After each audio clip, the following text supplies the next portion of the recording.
guys, magtitinda tayo ngayon. Pero wala akong boses kasi masama ang pakiramdam ko.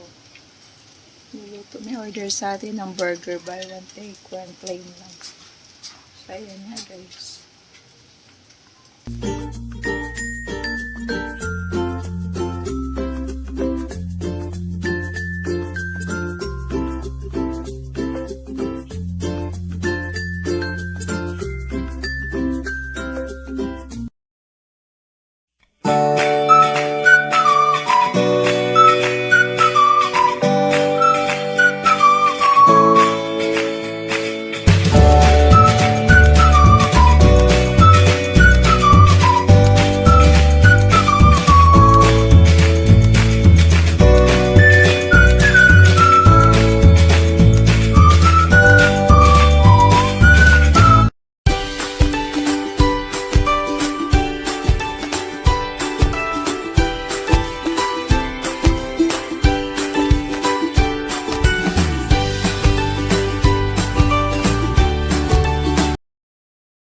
Gabi na ngayon, kakain kami, kaya nagtuto kami ng pansit canton. Ayan.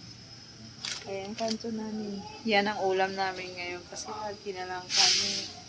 Okay, sabaw, try din namin yung mga... Sino yan guys? Oh, meron pala akong visitor dito. Visitor. Visitor ako ditong makulit. Ayan.